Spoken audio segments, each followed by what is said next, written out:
Hello friends. आज हम बात करने जा रहे हैं मूवी जन गण मन के बारे में, जो कि एक मलयालम मूवी है।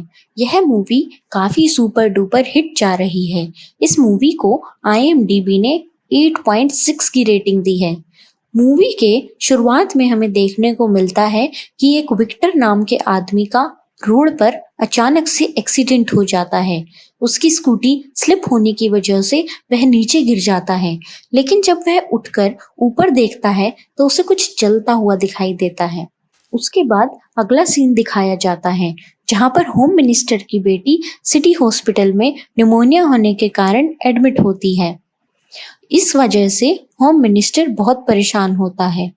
अगली सुबह पुलिस को एक जली हुई लाश मिलती है, जो कि एक लड़की की होती है, जिसे पहचानना लगभग नामुमकिन होता है। तभी police retired headmistress Shabana Mariyam को बुलाती है, जिसकी बेटी सबा मरियम पिछली रात से मिसिंग थी। शबाना मरियम उस लाश की चीजों को पहचान लेती है। वह सभी चीजें उसकी बेटी की होती हैं, जो कि सेंट्रल यूनिवर्सिटी में प्रोफेसर थी। उधर इस न्यूज के बारे में CNN न्यूज चैनल को पता चल जाता है। वहां पर CNN न्यूज चैनल का एक अधिकारी एडिटर को इस न्यूज के बारे में छापने के लिए कहता है। वह कहता है इस न्यूज के ऊपर काम करो। तभी न्यूज एडिटर बताता है कि सबा का रेप करके उसको जिंदा जला दिया गया है। इससे उन्हें लोगों का इमोशनल सपोर्ट व इमोशनल अटैचमेंट भी मिलेगा, जबकि उनके चैनल की TRP भी बढ़ जाएगी।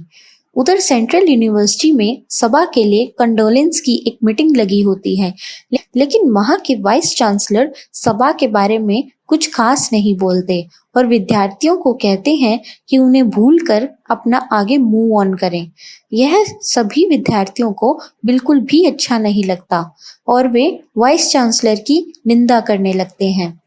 वाइस चांसलर के जाने के बाद सभी विद्यार्थी वहां से चले जाते हैं और एक गौरी नाम की छात्रा स्टेज पर आ जाती है और सबा की तारीफ करने लगती है। वह कहती है कि सबा मैम बहुत अच्छी थी, उनकी वजह से मुझे जीने का मकसद मिला था। वह मेरे लिए एक इंस्पिरेशन थी। मैं उन्हें हर हाल में जस्टिस दिलाकर ही रहूंगी। मैं उनके किलर्स को पकड़वा कर ही रहूंगी। गौरी के साथ बाकी छात्र भी मिल जाते हैं और वे सबा मैडम के साथ हुए अन्याय के लिए प्रोटेस्ट करने लगते हैं। गौरी और बाकी सभी छात्र प्रोटेस्ट करने के लिए सड़कों पर उतर आते हैं। वे सभी पुलिस के रोकने पर भी नहीं रुकते हैं, तो पुलिस को मजबूरन लाठीचार्ज करना पड़ता है और लाठीचार्ज में काफी सारे छात्र घायल हो जाते हैं, जिन्हें अस्पताल पहुंचाया जाता है। घायल छात्रों में से एक गौरी भी होती है। गौरी के सर से खून निकल रहा होता है और वह इसकी वीडियो बनाकर FB पर लाइव डाल देती है, जिसकी वजह से बाकी स्टेट कॉलेजेस के स्टूडेंट्स भी वहां आकर उनके कॉलेज के स्टूडेंट्स के साथ मिलकर प्रोटेस्ट करने लगते हैं, ताकि सबा मैम को जस्टिस मिल सके। होम मिनिस्टर पर इस प्रोटेस्ट के बाद काफी दबाव पड़ता है, क्योंकि अगले महीने से चीफ मिनिस्टर के चुनाव भी होने वाले थे। इस केस को सॉल्व करने के लिए home minister ASP Sajjan Singh को अपॉइंट करते हैं। सज्जन सिंह शहर में आने के बाद प्रोटेस्ट कर रहे स्टूडेंट्स से मिलते हैं और उनको यह आश्वासन देते हैं कि मैं सबा के कातिल को जरूर पकड़ूंगा और उसे न्याय दिलाकर रहूंगा। उसके बाद सज्जन सिंह गौरी के पास हॉस्पिटल में जाते हैं और गौरी से पूरा माजरा पता करते हैं और गौरी को कहते हैं कि 30 दिन तक सबा को जस्टिस दिला देंगे। उसके बाद ASP सज्जन सिंह सबा की मां शबाना मरियम से मिलने उनके घर जाते हैं, जहां शबाना मरियम बताती है कि उनकी बेटी सबा मरियम बहुत ही ज्यादा इंटेलिजेंट थी और वह एक अच्छी होनहार प्रोफेसर भी थी। उसे फॉरेन यूनिवर्सिटी से जॉब के लिए ऑफर भी आया था, लेकिन वह सेंट्रल यूनिवर्सिटी को छोड़कर नहीं जाना चाहती थी।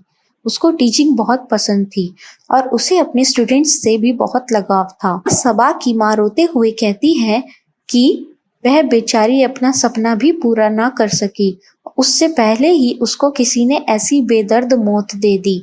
यह सुनकर ASP सज्जन सिंह को बहुत बुरा लगता है और वह इसके बारे में इन्वेस्टिगेशन करने शुरू कर देते हैं। अगले सीन में सज्जन सिंह और सज्जन सिंह के बेटे को दिखाया जाता है।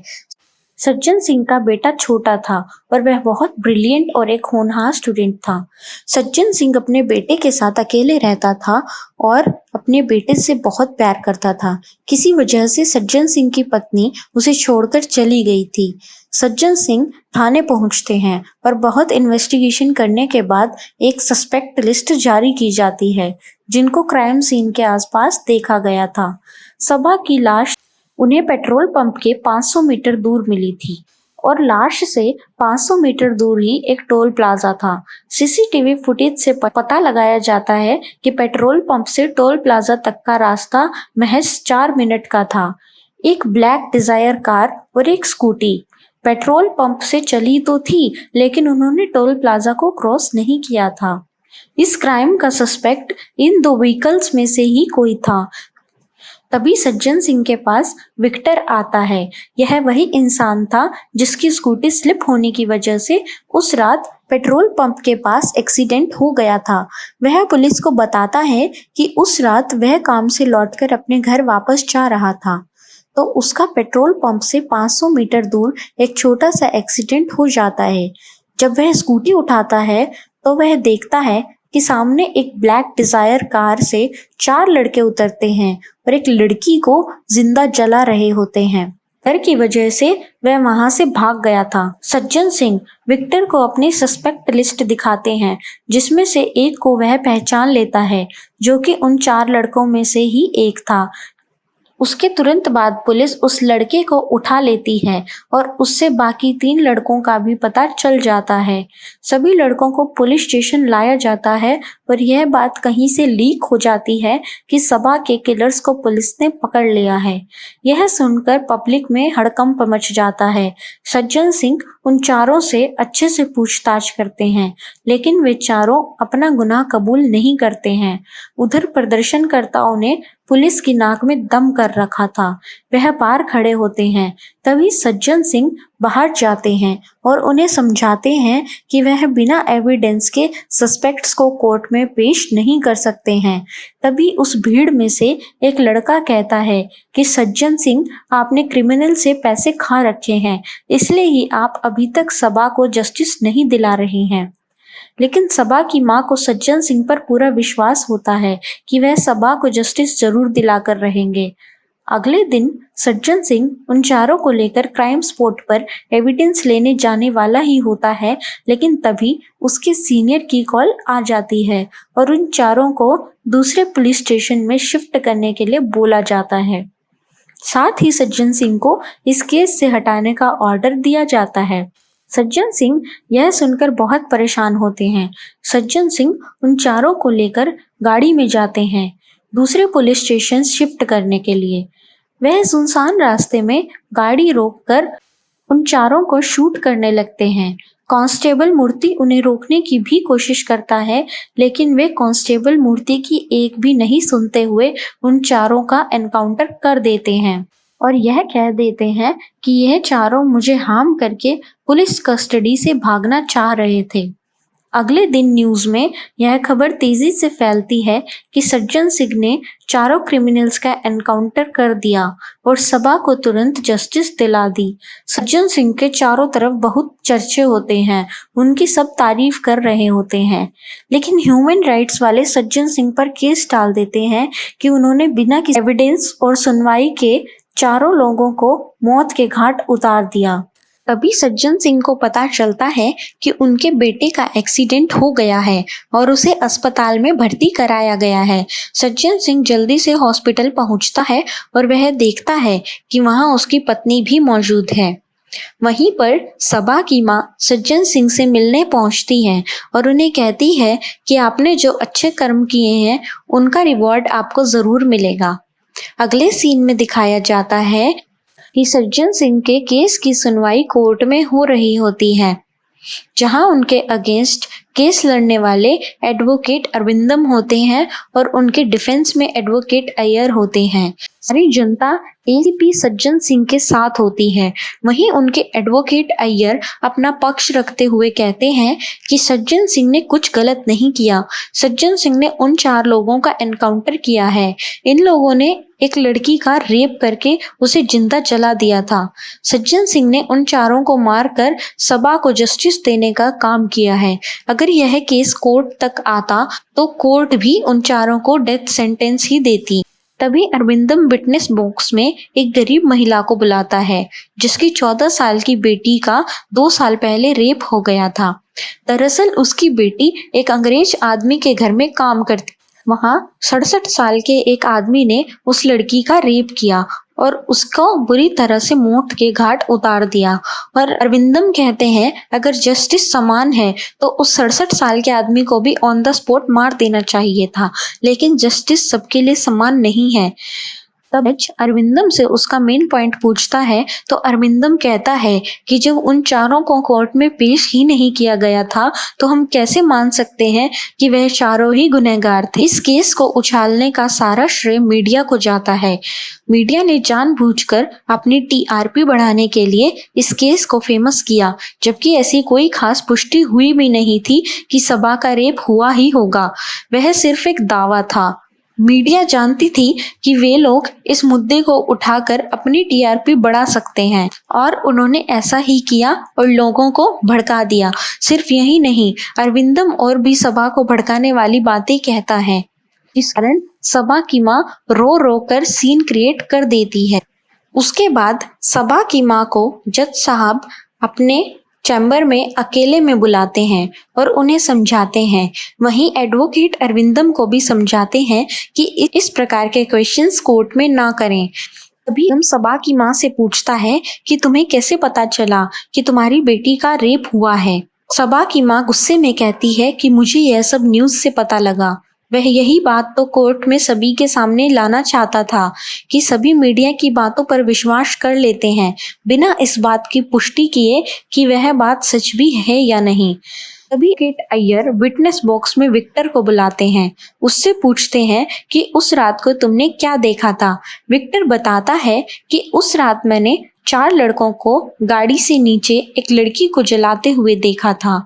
तभी एडवोकेट अरविंदम पूछते हैं कि क्या तुम्हें उनमें से किसी लड़के को गाड़ी चलाते हुए देखा था। तब विक्टर थोड़ा सहम जाता है। तब एडवोकेट अरविंदम कहते हैं कि उस समय गाड़ी कोई 5वां इंसान चला रहा था और उन चारों को तो गाड़ी चलानी भी नहीं आती थी। उसके बाद अरविंदम एक पर्सन राजा राम को विटनेस बॉक्स में बुलाता है।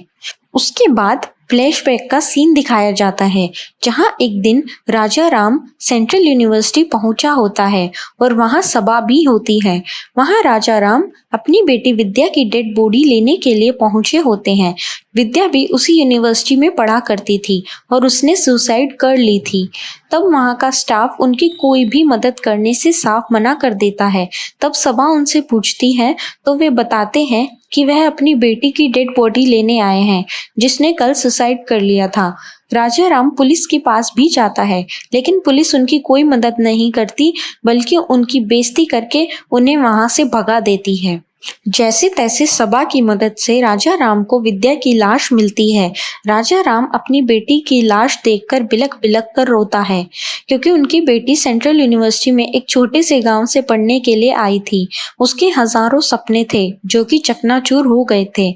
उसके बाद अगला सीन फ्लैशबैक का दिखाया जाता है, सुसाइड से पहले का, जहां विद्या रो रही होती है। वहां उसके पास सभा आती है और उससे उसके रोने का कारण पूछती है लेकिन विद्या कुछ भी नहीं कहती है। उसके बाद एडवोकेट अरविंदम कहते हैं कि यह कोई फर्स्ट टाइम नहीं था कि सेंट्रल यूनिवर्सिटी में किसी लड़की ने सुसाइड किया हो। विद्या से पहले भी ऐसी काफी लड़कियां सेंट्रल यूनिवर्सिटी में सुसाइड कर चुकी थी। वहीं दूसरी ओर सबा ने विद्या का मोबाइल उसकी सुसाइड के बाद चेक किया था जिससे उसे पता चलता है कि विद्या के सुसाइड का क्या कारण है, जिसका कारण उसे प्रोफेसर वेद दर्शन ही मिले। काफी समय की मेहनत के बाद विद्या ने एक रिसर्च तैयार की थी। जब वह रिसर्च प्रोफेसर वेद दर्शन को दिखाने जाती है तो प्रोफेसर वेद दर्शन उस रिसर्च को बिना देखे ही कैंसिल कर देते हैं और विद्या की बहुत इंसल्ट भी करते हैं। प्रोफेसर वेद दर्शन कहते हैं कि तुम जैसे छोटे गांव की लड़की कभी भी सक्सेसफुल नहीं हो सकती है और जब तक वह यहाँ पर है तो उसे कभी भी सक्सेसफुल नहीं होने देगा, जिसके कारण विद्या सुसाइड करने पर मजबूर हो जाती है। यह बात जानने के बाद सबा ने वाइस चांसलर को सभी के सामने यह बात बता भी दी थी कि प्रोफेसर वेद दर्शन की वजह से विद्या ने सुसाइड किया है, लेकिन वाइस चांसलर उससे कुछ भी नहीं कहते हैं। दूसरी ओर प्रोफेसर वेद दर्शन सबा को धमकी देते हैं कि तुम भूल जाओ विद्या की सुसाइड को और इसके अगेंस्ट कुछ भी एक्शन मत लो, लेकिन सबा उससे डरने वाली नहीं थी। वह काफी स्ट्रिक्ट पर्सनैलिटी थी। उसी रात सबा अपने घर जा रही थी। घर जाते वक्त उसकी स्कूटी रास्ते में ही खराब हो गई थी, जिसका फायदा उठाकर प्रोफेसर वेद दर्शन ने उसे अपनी गाड़ी से कुचल दिया था। यानी प्रोफेसर वेद दर्शन के हिट एंड रन की वजह से ही सबा की मौत हुई थी।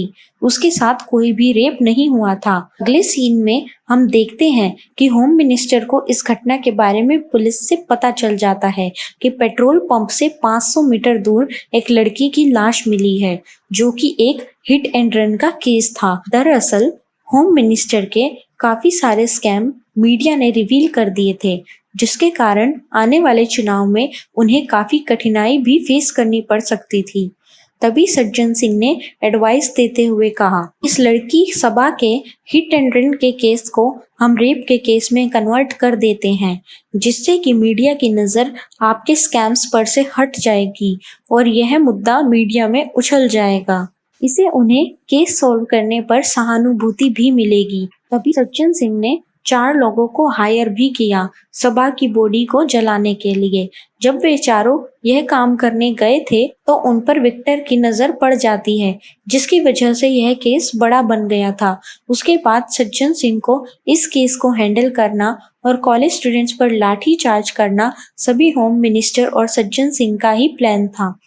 लेकिन उन चारों लोगों को मारने का प्लान होम मिनिस्टर का था। सज्जन सिंह उन्हें मारना नहीं चाहता था, लेकिन होम मिनिस्टर ने उसे ऐसा ऑर्डर दिया ताकि उसे और सिंपैथी मिल सके। इस सब के बाद पुलिस सज्जन सिंह को अरेस्ट कर लेती है और जो लोग अभी तक सज्जन सिंह की वाहवाही करते थक नहीं रहे थे, वह सभी सज्जन सिंह को गालियां दे रहे होते हैं।